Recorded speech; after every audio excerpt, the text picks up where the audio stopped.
Hello, everybody, and welcome to another episode of 38 Weeks to Go. And this week we have our tally leader, Mr. Leon Mwotia, manager of Consi Consa. I thought that name was so clever when I came up with it. I didn't come up with it. I do the same ritual every FPL. Yeah, I go and I Google 2025 funny team names, and this one banked. The other thing is I need to have the player who's in the name in my actual team. So if yes, you have something about Bruno, you have to have Bruno in your team.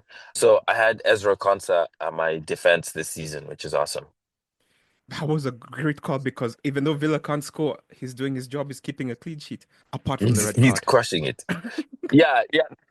But he still had, oh yeah, he got a red card in game week two, uh, Yeah. in game week one, because he was missing for game week two. But I still kept him. I like his underlying fundamentals. I think he's gonna come good this season for sure. Nice.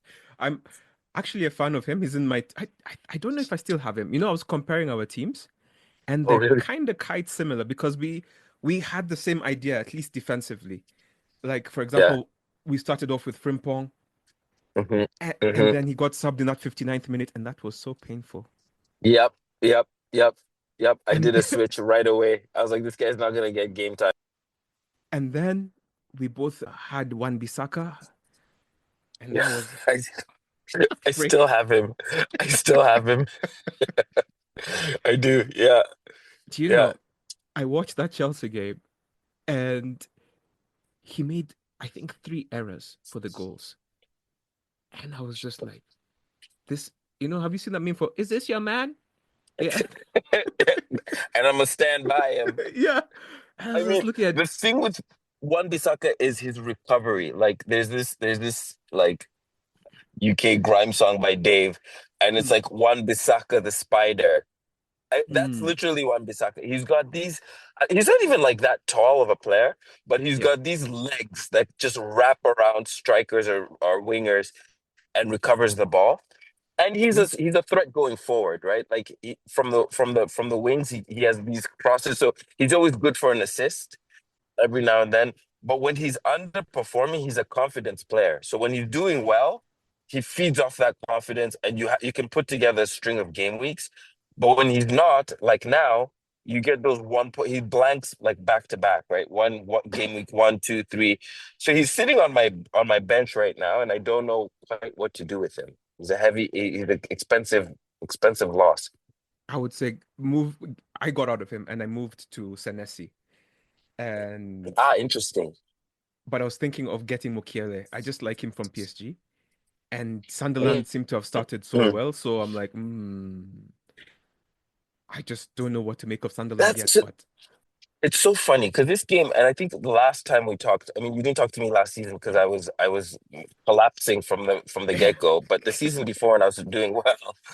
It's a head and heart game, right? Because you look at the stats, you look at the percentage ownership, you look at the creativity, the influence, the bonus points, defensive contribution, and you're like, you take that, and then they call it the eye test, but it's really for me the heart test. It's like, do I like the guy?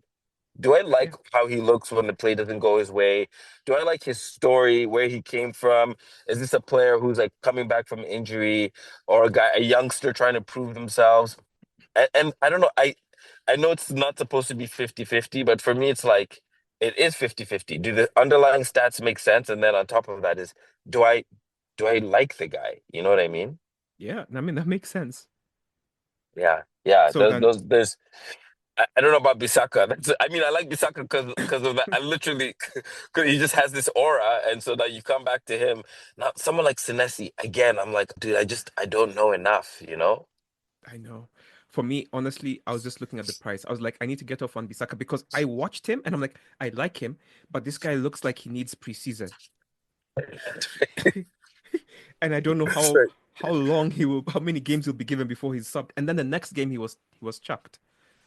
yeah, So yeah, yeah. I think and that's they the won. biggest risk. No, that's it. That's so you don't get any. You get all of the downside and none of the upside, right? Because he's not getting those minutes played. So you're like, geez, what's the? You're inspiring me. If nothing else from this podcast, I might remove. I might take. But then the thing is, this is what we talked about last time too. Is the emotional swing. So you have to have an underlying thesis of like what you're trying to do with your team. Because Yeah. you chuck one Bisaka, he'll score he'll keep a clean sheet, score a goal and assist, and then he'll be good for 15 points. And you're like, dang, I should have just kept him. So it's like the highs and lows. You gotta have the thing that steadies you out is like, what's your team philosophy? Like, how are you setting up and what are you playing for? That's a very great point. And so now I'm asking now, so like, what is your game plan so far? Because you're doing well. So I remember last time when we spoke, you were all about assets and like you're going to keep these people for a certain amount of time. And then you Yeah, go ahead that's and captain Semenyo. Tell me about captaining Semenyo. Let me tell you, my brother in Christ, if you are not a believer, I encourage you to turn to the Lord. Because I'm telling you, and you're gonna laugh. You're gonna laugh. Your I daughter. I I literally I no. This time I went straight to the guy upstairs. I was like, God, I need something to break out. Give me some guidance. And it came to me, you're gonna laugh. It sounds ridiculous, but it's true. It came to me in a dream. It came to me in a dream. It's like draft Semenyo, draft Semenyo, and don't just draft him, triple captain him this week. And so Wow. now we have something we're using this season that I wasn't using as much 2 seasons ago, which is ChatGPT. And I put my Ah. proposed transfer in there, and they're like, look, if you do this, the upside is unlimited. No one else is going to triple captain a midfielder from a mid-tier team this early in the game week. People are usually keeping triple captain for double game weeks. Mhm. So if you do it, there's a lot of upside. And you have two premium assets, Haaland and Salah, that most players are going to be captaining. So you have a lot of upside. It'll be a huge differential. If you don't do it, if you do it and he blanks, then you've quote unquote wasted your triple captain. And I literally I went back and looked at my convo with ChatGPT. I was like, the call is coming from the other side. And I did it. I put him in there. I put him in there. I didn't even watch his game, which is wild. I watched the Man City Man U game, Yeah. and yeah, he had 13 points, upside of 39. He took me from 800 and something thousand rank to I think I'm in 60,000 today, like right now, which is huge, right? That's like a Massive. 700K jump. It was awesome. It was awesome.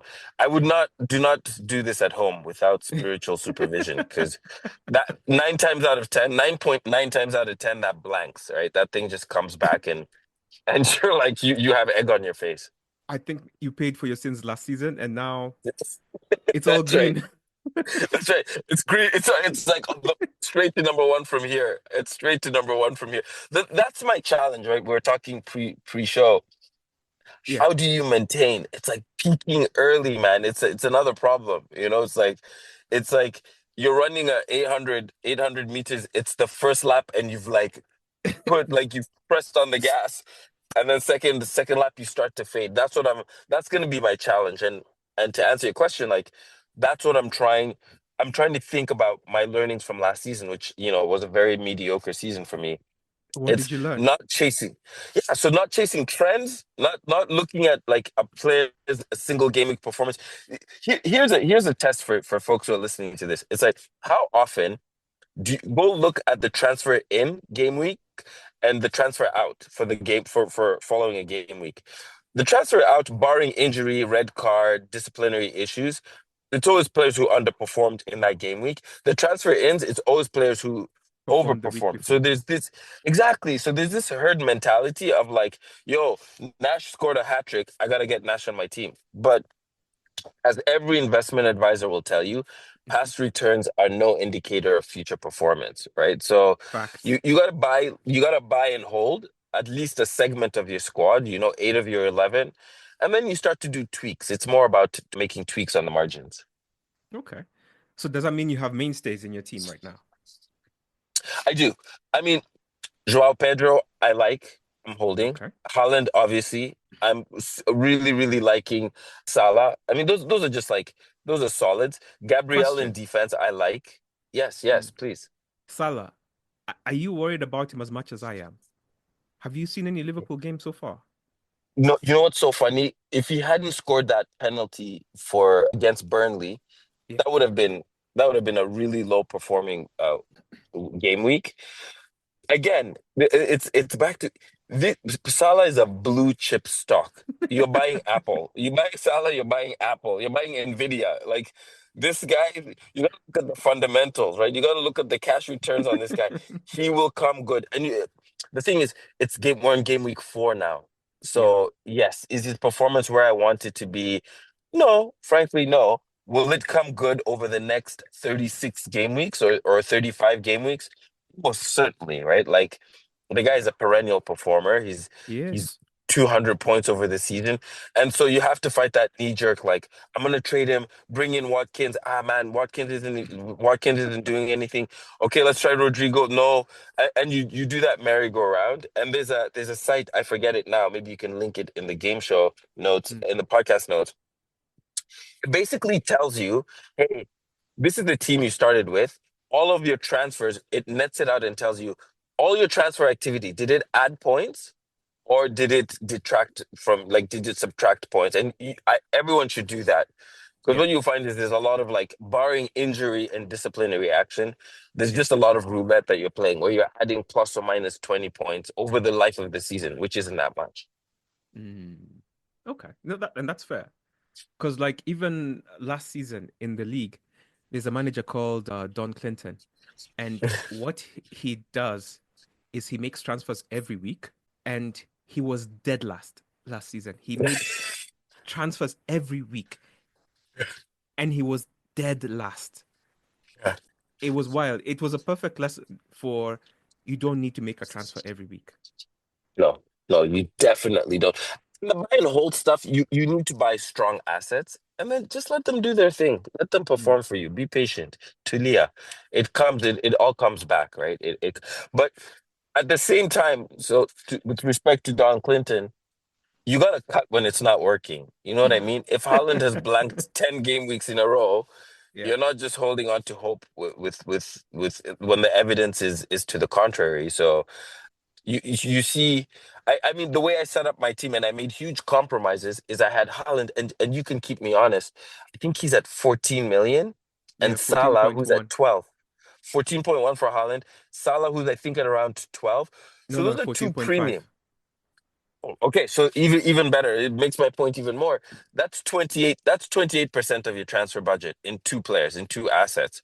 That's expensive. It is. If those guys are not returning over the long haul or even if over the medium term, I mean, yeah, you can break Salah into 2 7 million mid attacking midfielders, which would be, a better return potentially. So, but I've made that trade-off. So far, I'm happy with what I'm seeing. And then you get like a Semenyo, who's essentially a budget mid. I think Semenyo is somewhere at 5.5, somewhere close to that. 7.5. Okay, so a little higher. So not a Yeah. budget mid quite, but Yeah, but yeah, I know what you mean. he's not 9 or 10. You know what I mean? So Exactly. And when he's not eight. he's not 8, he surprises to the upside. So when he performed like he did when I triple captained him, now I look like a guru, and I'm being invited back to podcasts. Yeah, welcome So back. yeah, let's hope this isn't my only showing this season. That's my goal. I'm going to cross my fingers. And now I've got a question for you. The Hmm. first three Hmm. game weeks, I've Yes, seen three defenders be the top performers. I think the first one was Ballard. Then we had somebody else triple captaining Timber. Did you see that? And it was a I saw Kenyan. that. That was insane. That was insane. Yes, yes, yes. I And then saw that. the week before game week 3 was Gay, and now it's Zubimendi. So how are you feeling about defense? Are you feeling like this is a year for Wait, defense? is Zubimendi classified as a defender or a midfielder? No, midfielder. He was a fast break. Yeah, He was the first yeah, midfielder now. yeah. I mean, if you're a betting man, Hmm. and I guess we are because we're playing this game, you would never have picked any of those players to be players of the week from a lineup, right? I think the thing that's interesting, different, and new in FPL this season is understanding defensive contributions and how they're driving overall performance. I think they updated it during the off season, and I think folks would do well to read through how defenders make points, how midfielders make points, and how strikers get points. Because there is a lot of potential on the upside with defenders. Yeah, The thing that's hard, I made a podcast you made about a that chart. actually. That's I right. made a You did. You did. yeah, Yeah, talk about Uh, feature all oh, the oh, new features and things coming up for this season and what they mean. so question back to you. How did it change? How did the defensive contribution setup change how you selected your team? Well, to be honest, I didn't understand it. I understood it in theory, but in Hmm. practice, for example, this game week, I have Iliman Diai from Everton, Yes. and he did nothing in the game and he ended up with 5 points. And that's Yeah, all because he got defensive contributions. that's And right. now the real king of defensive contributions for me right now is Caicedo And he because scored. And he he scored scored on this last game week. Yeah, yeah, and he's I think 5.5 and I'm just looking for a way to get him and Semenyo into my team yeah, and then I'm just going to leave it. yeah. I think my takeaways were there's huge potential for defenses that lock down, do not concede often, i.e., Arsenal. Defenders contributing in some way to attacking plays. So second assists or even better direct assists. And Arsenal has that super elaborate, intricate set piece rotation that they do where defenders like Gabriel score. Like Yeah. Gabriel scored 2 or 3 goals last season off of including Champions League, off of that routine. So I'm like, I actually like Arsenal assets. I would have obviously kept if Saliba wasn't injured, I would have kept him. Hmm. Calafiori, I think Calafiori was one of the players of the game, no, one of the game week players or close to it in previous game weeks. So, I mean, yes, I think defense is going to be really, really interesting. And there's happy hunting there. There's like assets that are well priced or reasonably priced that you can get who will give you the returns that you're looking for. And then let's not forget goalkeepers. Dude, Pickford crushed it for me in game week 2. Yeah, He me had too. clean sheet. He had a penalty save, and you're Yeah. like, yeah. And then that's when I started now reading the fine print. I was like, oh, penalty saves is Yes. huge for defensive contribution. I think he scored Massive. something like 15. Yeah. So there's huge upside on the defense side, and it's I think there's slimmer pickings when you move up, further up the pitch, midfield. So that's where everyone goes, right? To like and I mean, I just said 28% of my team, from a market value perspective, is 2 players, a midfielder and an attacker. So that's where guys go to try and get returns. So if you're really canny and wise, there's some really good picks that you can make. And Caicedo is an example, though I think he's classified as a midfielder. Yeah, he's a midfielder. Yeah, but there's real opportunities. Oh, that's for sure. And now with your team, do you have people who are overperforming or are they just doing just right? Yeah, it's funny you asked that. I had Kudus at the start. I He switched started so him well. out. He started so well, and then he was who I switched for Semenyo. Cool. Yeah, I mean that one, it looks divine. And when you do it, you end up on podcast. When you do it and it works, you end up on podcast. When you don't, you're languishing in position 103 out of 120. So I mean, I'm impressed with him. I'm struggling. I would say right now, if I look at the underlying metrics, Pickford's Mm. overperforming. Like he's going to, what did the statisticians say? He's going to revert to the mean soon because he's not a top 5 goalkeeper in the league. So my expectation is he's going to come down, and I want to see how Dubravka performs and maybe make a straight switch. You know, the reason I put Pickford in my team is because I looked at the top goal performing goalkeepers over the last few seasons, and he's always number one or number two or number three. And I was just like, what? I guess I just said, And, okay, I'm just gonna close my eyes and do and it. just have him in my team. And that's why I have him. It's funny. It's funny because that it's remember we're talking about the heart test or the eye test. Yeah. He doesn't pass it, right? He's a short guy. He always looks super agitated. Like he always looks like he forgot his car keys somewhere. He's like he doesn't look the part. But you're right, and that's why I picked him too. I did the same test. I was like, oh, okay, he's actually consistently performing. But if you wanted to look, and when I said he's not a top 5, uh, by the eye test, you look at a David Raya. You're like, oh my goodness, that Yeah. looks like a goalkeeper. You look at Donnarumma. The save Donnarumma did for Mbeumo's shot this last game, Man Yeah. U versus Man City, like stretched out, and the guy must be 6'3" at full stretch.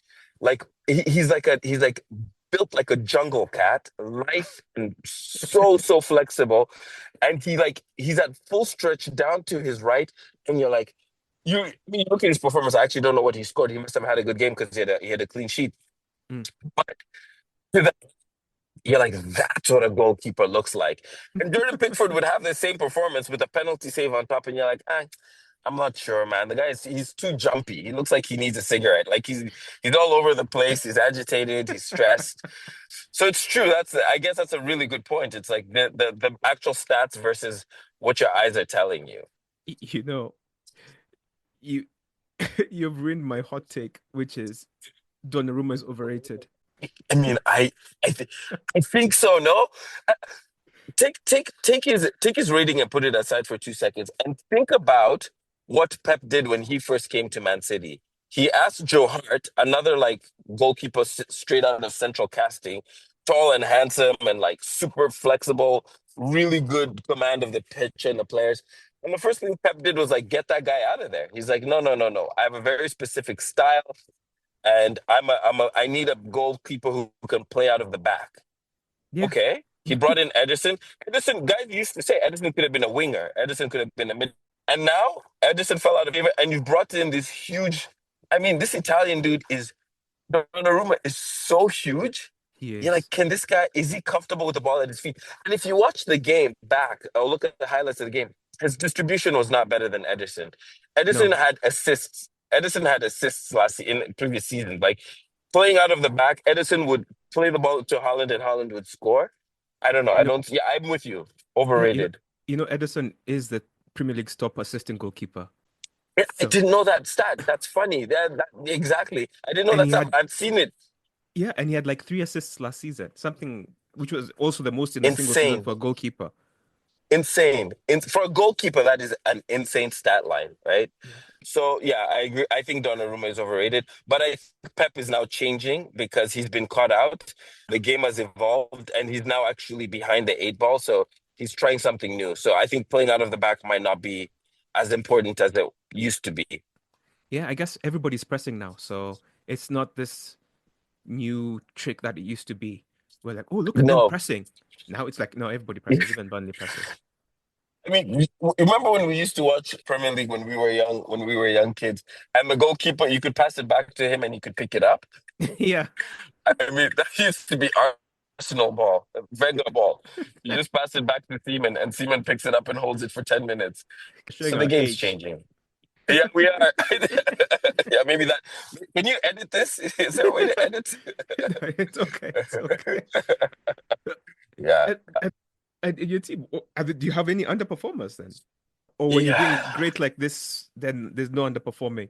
I mean, we chatted a bit about Wan Bissaka, right? Hmm. I'm not getting any joy there. Esteve from Burnley. I have Paz Guiu from he was playing for Sunderland and I liked him because he was getting minutes there. Yeah, Chelsea recalled him and yeah, now he wasn't even in the squad. yeah. Him in my He's starting done. lineup. He's so now you're like, geez, and I looked at his value. He's at 4.4, which means and I have $0 in the bank, which means I can't trade him for anyone.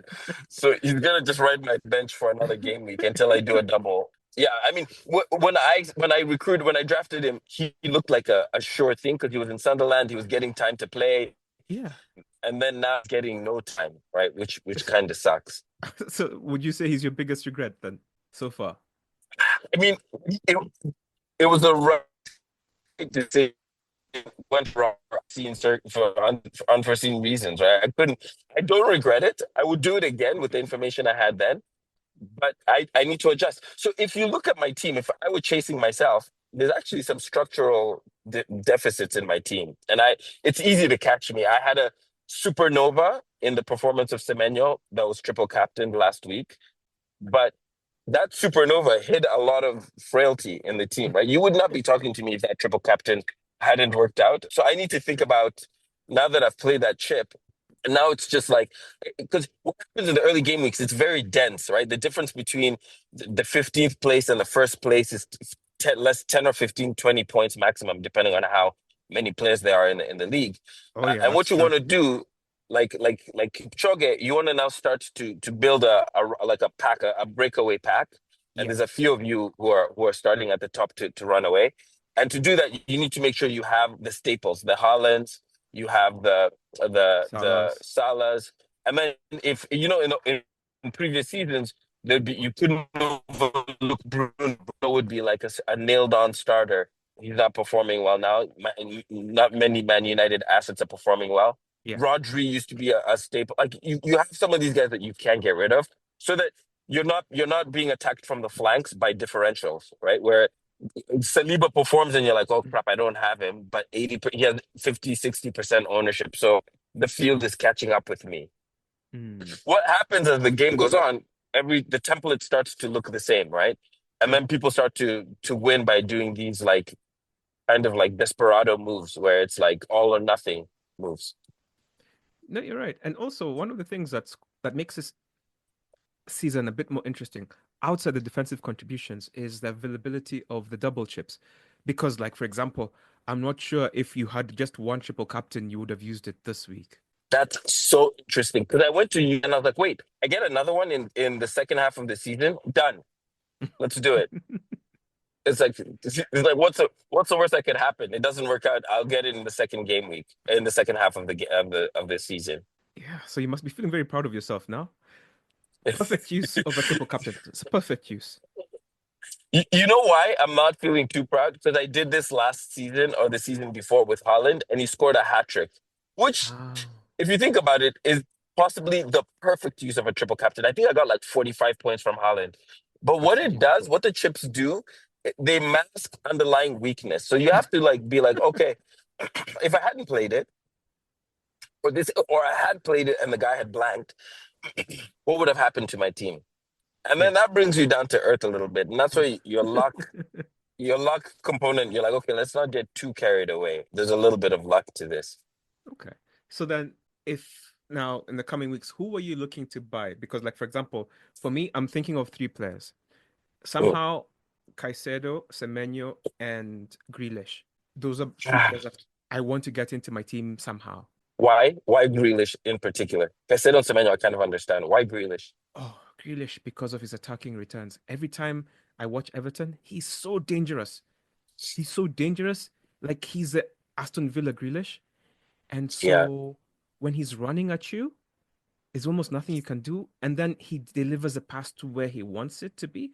So it's like he is the Aston Villa Grealish with the lessons learned from Manchester City. So he's just a better player. It's so I I just need him somehow. I hear that desire, Nash. It sounds like you're talking about a woman with that desire. I need him. No, I I mean mean, he's already leading the assists in the league. It's ridiculous. it's early days, man. It's early innings. So I hear you, and I thought about him and I looked at him. I saw a really interesting stat. There's a game week two, one or two, I can't remember, where he performed amazingly. I think he was like in the team of the week, Okay. and he was the most transferred in player. Not just for that game week, he was the fourth most transferred week in player for all of fantasy history, like in the history of the game. Yikes. And the stats were what happens for a player when they're the most transferred in. And I think number one was like Ronaldo in 2021, 2022. He brought back like 14 points the game week after. There was someone else, I think it was Harry Kane. No, it was Oh, Son. It Son. was Son Son. twice. Yeah. Heung-min Son. Son. It was Yeah. Son. And then Grealish is fourth. And anyway, all these guys, the game week they were transferred in, they brought in returns. The game week after Grealish was transferred in, he scored 1 point. He blanked. So, like, that one feels to me like I hear the desire, I share it too. I'm like, oh yeah, this would be like an interesting asset to have, Yeah. but It's I'm because of the not eye sure test. that's it. Exactly. It's Exactly. because when you Exactly. watch him play and you're like, goodness, this guy's dangerous. Like there's this guy in Fulham. I watched the Fulham game the other day. This they signed a Brazilian called Kevin. Yeah. When this boy Yeah. entered the pitch, it was chaos. He generated chaos in like 10 minutes. And that's how Fulham got their goal through his chaos. And I was just like, wow. So I'm sold on him also, but I'm that one I need more time. Can you do this? You know the question, right? The the the acid test. Can you do it on a rainy night in Stoke, In right? Which Stoke. is basically, are you able to sustain your performance over extended periods? You know, when you're not in the Bernabeu, when you're not playing the those blue ribbon matches, when you're kind of like in the weeds, like versus Burnley, No, it's can you true. get those returns? It matters. Open question. Yeah, yeah. Okay, so those are people I think that people should bring in. So, but when you see your team, what are the weak areas that you think you should improve? So I recommend this, Nash. Upload your team to ChatGPT and get some recommendations. Fair warning, Oh, fair warning. A lot of hallucination. It was telling me Kane is performing well for Tottenham. I was like, dude, the guy left for Bayern, I think 2 seasons ago. yeah. So I like that. I like that. There's a bit of jeopardy because if you think your thing is to just like upload your thing to ChatGPT, copy paste, and you don't know what you're doing, you'll make stupid decisions. Like it didn't know, for example, that Guyu had moved back from Sunderland to Chelsea. And Mm. if you don't know, you'll make decisions that don't make sense. It was recommending players. It was recommended Rashford. I'm like, Rashford is in Barcelona, man. What do you mean? So but put it in what it does do, it does show you, it's helpful at least a little bit to Mm. share like like structural deficiencies or deficits in your team. For me, Yeah. Reinders, I Mm. like drafted him, I think, at the start, and he had that like standout performance with the goal in Man 10 points, I City's. remember. That's right. I think that was game week 1, and I was like, It oh my was. gosh, genius. But then he's been quiet since. Even when And Man City crushed Manu, he you got saw like that chance three he points. missed. Oh, That's so you're like, I don't know, man. Do I keep this guy? He's a mid. That is a budget midfielder. I think he's at perfect. 5.5. Yeah, budget. So I don't know. Chatty G says to me that like that's an area of failure. My bench is weak too. My bench is not good, so I need to think about that. But I'm gonna roll a transfer this week. I think. Oh, and then Kukurea. Kukurea. The problem with him, it's not his actual performance. Mm. It's it's all over the place. You don't know if you're gonna get a 20-point Kukurea or you're gonna get a 3 point. And You so know, you can't plan. You can't plan around the dude. Like Gabriel, you know he's good for 7 points almost every game week, right? 6 or 7 points every game week. So you set and forget. you know what my problem Kukurea, I don't is know. Tell me. with Kukurea is Yeah. Maresca has decided to become Pep, and he's doing this rotation thing. Pep roulette. Pep So roulette. so like last week, I had 12 points on the bench from Van de Ven, or was it 14? And then had 6 points on the bench from Konsa. And I was just like, if I knew Kukurea wasn't going to play because of the Champions League and the complexities Champions League brings. Mm. So now I'm thinking of getting off him because he's a Champions League defender and his position isn't guaranteed now. Yeah. Yeah. Who would you bring in for him? Probably Calafiori. Are they in the same price? Do you have money in the bank? He's cheaper than Calafiori. I mean, Calafiori is cheaper than him because he's currently Okay, you know what? 6.1. Yeah. That might be my move. You've just unlocked my transfer for the weekend. Because I like Calafiori a lot, and it's not just because of the goals he scored. It's I'm telling you, with defensive contributions, you want to see a defender who goes high up on the wings during attacking plays, is whipping in crosses, is playing in through balls, and then every so often, which Gabriel does, is Yeah. in the box for corners and is a threat. Has some attacking threat or some attacking dimension to their game. And Calafiori has that. Or Timber. How much is Timber? I don't Timber is know. about Timber, I 5.5, I think. oh my days, dude. I'm like, I don't know what to do with all this money. You know, Those are reasonably priced.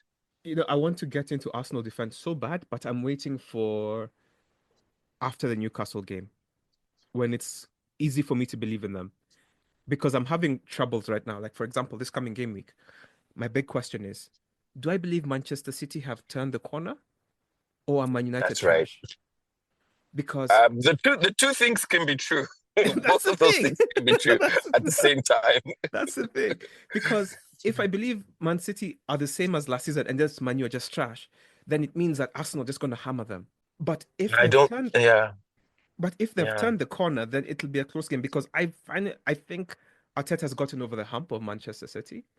But also Yeah. I mean, that was what was the score also last time? Last time was 5-1, no? it was It was something a crazy like hammering. that. Yeah, And last and so season. now I'm wondering now, you see also is it like are Arsenal good or was that also, the Man City collapse that happened last season? Just like you're Yeah. saying, both of those things Which can be by the true. way, oh my God, it was like champagne football watching those guys melt down after years Oh, of bossing the league. it And was then beautiful. it's people are attracted to three stories. The underdog story coming from nothing to the top, the comeback story coming from like you were at the top and you well no, the underdog story coming from the bottom to the top. The Yeah. fall of the champion or the hero, people love that. And then the Yeah. redemption arc, right? You Mm, fought back. You fell mhm. from the top. You were once at the top and came down, and now you're rising back in our eyes. My God, I am living for this like the heroes collapse. I am loving it, man. Watching Pep get hammered. Who did they lose to last game week? Was Tottenham. it I was they lost like, to Tottenham, they what? lost to Brighton? No, it was Brighton. It was a Brighton game where Yeah. Brighton scored. Like, I was like, oh my God, put this in a perfume bottle and sell it to me. This is heaven. But they'll be back. I mean, I'm ready. I'm now primed for the redemption arc, and I like Pep. The guy lost his wife, eh? Got divorced But no, she came back. on a personal. She came back this season. She came back. I think he was like, hey, just stay with me until I get fired from this job or something. Oh, dude. Okay, then maybe I'm gonna relook at my Man City assets then. If she's because I thought the guy was like I thought he had lost his marbles because of the divorce. But if Yeah, she's back, no, oh, that's that's so exactly what funny. happened. And now she's back. And I think literally it's for his career. And then when his contract inevitably ends in a year or two, I think when he leaves, I think you'll just He's hear that gonna they go divorced fishing or again. something. Yeah. Yeah. Okay. So you know what? I then if with this new news, thank you. Yeah. I think Man City are back, maybe. I think they're back. I, I'm liking. I might hold on to Reinders, but I do think, yeah, the game could be tight. It's open ended football. The thing with like Man City, Arsenal, Man City, Liverpool, Liverpool, Arsenal, even Chelsea put them in the mix. Mm, It's like two heavyweight boxers, and they're each so scared of getting that knockout blow that the games are always cagey and testy, right? You don't want to be the one caught in transition and you're beaten by like a breakaway from the other team. So you keep your defense line high, but you're always playing compact football. You don't want any balls. There's no balls through. There's no balls over the top. Your wingers are always cagey. So it's actually, I don't know if you've noticed this. Sometimes those games are really boring to watch. Like you're they like, are. oh, Liverpool is playing Arsenal. It's going to be amazing, but it's just so cagey. It's 85 minutes of like, it's like when you watch a boxing game, like a boxing match, like no one's really going for it. No one wants to leave themselves exposed. Yeah. And sometimes the more free flowing games are like Man U, Man City, because once City got that first goal, it was Yeah. over. Like And, now Man U's chasing the game. City's like, "Oh, we could put the screws to these guys," and it was done, right? It was cooked. yeah. And like the Arsenal Liverpool game, it's like, when I don't know if you've watched like anime or like some high level fighting where it's like they just stare at each other and it's like, oh, I can't see any openings. And then That's right. and they just sort Yeah. of just not doing anything, but like sort of everybody talking about like, oh, look at that stance. It means that he's going to, Yeah. that kind of thing. Yeah. Yeah. Yeah. And so in And this game's an it's early actually quite goal. boring. You're like, I want to see exactly. If there's an early goal, I'm talking first 5-10 minutes, then you have one team chasing Yeah, and they leave themselves vulnerable to counterattack, it right? changes Which the is whole then you dynamic. have a game. Then the game is open ended and you're like, okay, now we've got a game. Now this is fun, you know? Completely Um, agree. yeah, so And I'm looking forward to the next couple of game weeks. I think I would advise to stock up on Arsenal assets, even at a -4, if you need to at a -4, because they've got a really good string of game weeks coming up. And then exactly. the captain's armband, it's back and forth between Holland and Salah. And Mm. now we're in consolidation season. No big swings now, no wild cards yet. I think game week 8 or 9 is when you start to think about wild cards. Okay. And now it's good that you brought this up because we have the chips and we have Africa Cup coming around game week 15, game week 16. Yes. Yeah. Now, on game week 15, we'll be given 5 free transfers. They did this last season too, eh? The 5 free transfers. Yeah. Am I No, no, imagining no, it? no, no, no, no. I mean, they gave what they gave us last season was the ability to accumulate 5 free transfers. Ah, I see. Okay. But in Game Week 15, they'll give us 5 free transfers, like a wild Okay, card, very cool. like a Yeah, wild card. They'll just give us 5 free transfers. yeah. And I was wondering now, since I'm seeing that you're not shy about using your chips.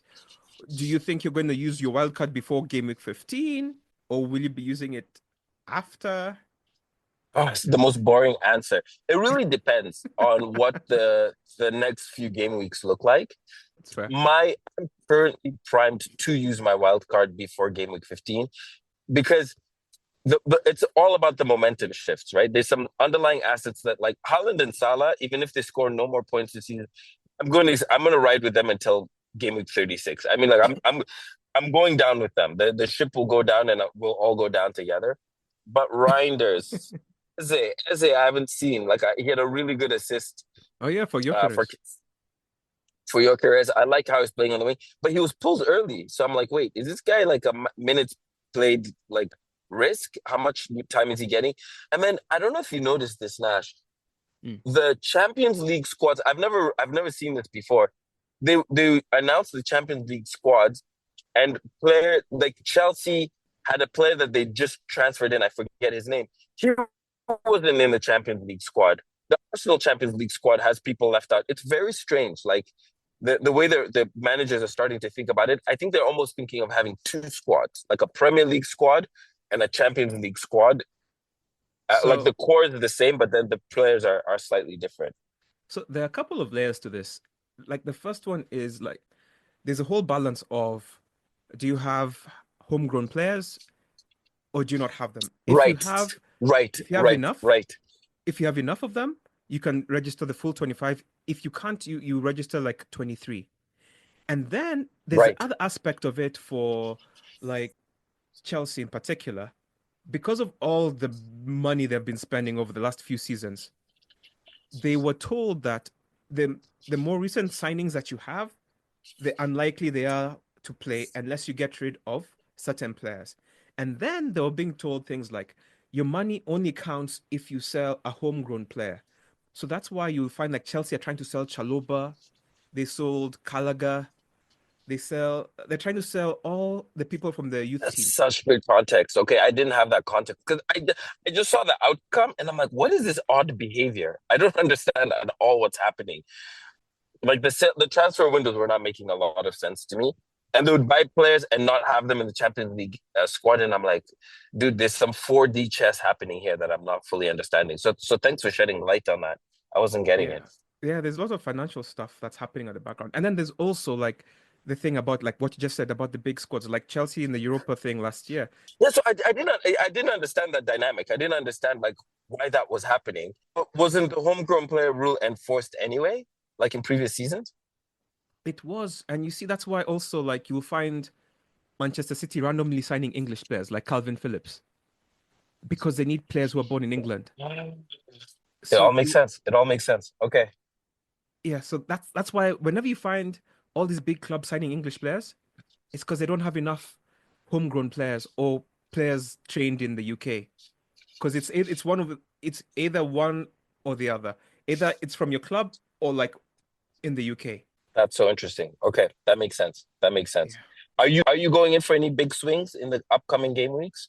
Outside the people I've told you, I've been obsessed with Semenyo right now, so I really want to get him. I think I'm gonna finally let go of Kudus and Yep. get him in, Yep. and then we'll see. But actually, I wanted to ask you, as an Arsenal fan, how are Mhm. you feeling about Gyökeres? And if you were to recommend 3 Arsenal players to players looking to change their teams, which ones would they be? Jokeres, his first game, dude, the guy had the yips. That's what they say out here. He had the yips. Like Yeah. he wasn't playing well at all. It was like he was jumpy, nervy. It was a Mm. tetchy performance. I was like, oh my gosh, this is gonna be. Do you remember when Fernando Torres went to Chelsea?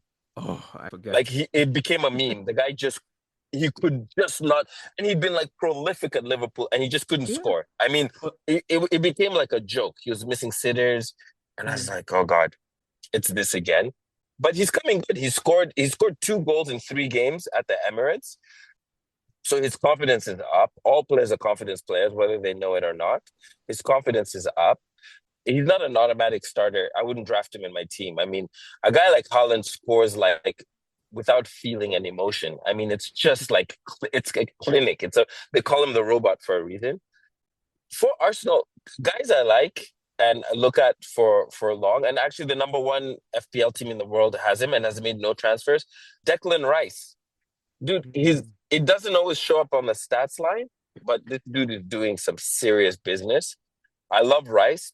Gabriel is like nailed on starter for me. Like I can't look anywhere else. And then I last season, and this is like, me trying to like recapture my youth, but last season I had Timber from the start. When he was signed, I was like, I really like this guy.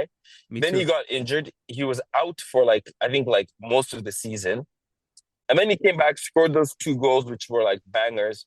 So I like Timber. Calafiori, I love. I mean, I just love the Arsenal squad. If Trossard was getting more time, I would super into him. Martinelli on the wings is like a great player. That's true. I mean, I don't think anyone needs to be told that. I think I think he's struggling to find his place in this new system. Mm. I actually think that he could be a transfer risk next summer window.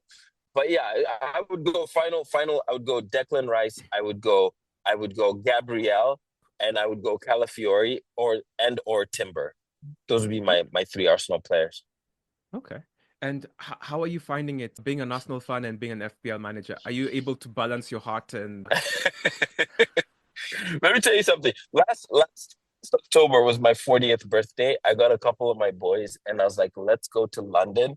So we all met in London from all over the world. We met in London and nice? we went to the Emirates, obviously. We went to the Mecca, we went to the Emirates and watched Arsenal versus PSG. Yeah. And Nash, they clobbered them. It was 2-0. Arsenal won 2-0. But it was one of those like, don't look down at your phone because Ryan will have already put the ball in the like Saka was like crushing it at the time. He's injured Mm. now. And he scored. He scored that night. I was like, this team is gonna win the Champions League. The Arsenal has never won the Champions League. I was like, this is gonna happen in my lifetime. So I mean, they didn't. The collapse came, finished second, like didn't win any cup. Like I'm just used to being disappointed as an Arsenal fan. So I'm very clear-eyed now. Very, very clear-eyed around the FPL stuff. I do it without emotion, right? Like Calafiori is a good pick. I pick him. But I look at him and Cucurella, it's like I'm picking, oranges at the farmer's market. It's like if this one's rotten, I don't care what shirt it wears. So it's easier this season for sure. Okay. And as an Arsenal fan, are you feeling like because I hear murmurs of Arteta out. Are you in that No, camp? no.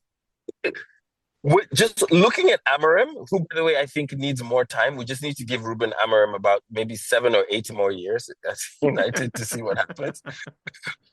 Dude, the manager roulette, same thing with when Nottingham Forest got rid of shit. Espírito I'm Santo. gonna forget his names. Espirito Santos. That's when you know that like ego and money do not heed logic. He like same thing with Postecoglou at Tottenham. Like it just doesn't make sense. So no Arteta out, and anyone who says Arteta out needs to bring a short list of managers to replace and why, what Yeah. their systems is. And this is the thing with like Amorim. Like after the clobbering at Man City, he's like, dude, I play my system and I play my way. And because he didn't, if you look even at the substitutions he made, he didn't Yeah. change the system. He just changed the players in the system. Yeah. Like there was no reformation. Like Maguire coming in chasing Haaland for that third goal. I was like, hey, so you let me have a chance. Like even me, I think I could chase Haaland. The guy looked like he was wearing Timberlands, like he couldn't run. Yeah. So the system stuff works when you're Pep and your system is bringing results. And he'll say, I need time, but my goodness, no. Arteta in yesterday, today, and forever. No switching. No switching. And speaking of formations, what formation are you finding yourself using for your fantasy team this season the most? I'm doing three at the back, four through the middle, and then if it was a real game, it would be 2-1. But I'm doing 3-4-3. But I'm always open to now with Mark Guiu not performing. I think I might have to rethink that. I don't I in our conversation earlier about defenders over contributing, I might do a 4-4-2. Classic 4-4-2. Okay. Okay, yeah, Yeah, especially with yeah, you being unable to play, that makes sense. yeah. So round, I have some dead weight on the bench. Round, get defender to support. Okay. And now let me ask you. Now you know the reason you're here on this podcast is because you've done exceptionally well this week. And so what kind of advice would you give to the people who want to be on this stage as like you? Gamble. Take that triple captain, put it on someone that no one else is. Captain Semenyo, triple Captain Like the Semenyo guy this who week. did Timber, triple captain.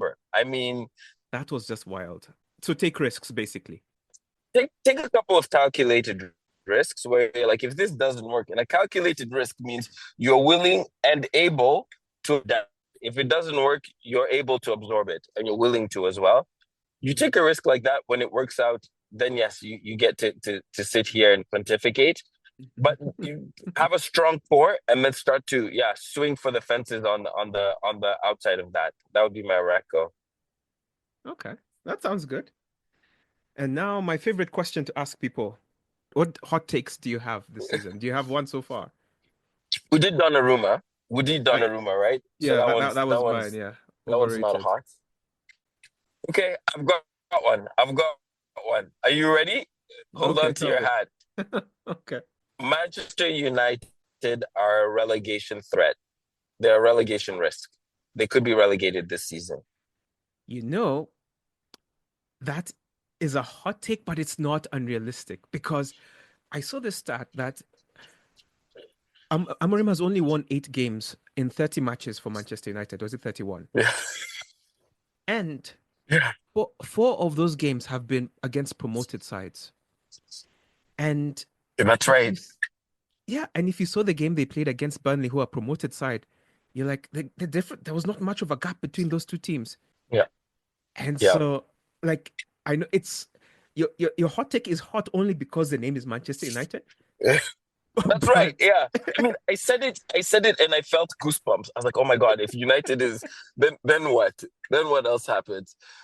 I think that could happen. And it would be hilarious. It would yeah, be oh, they would never live it down. The fans would never ever live it down.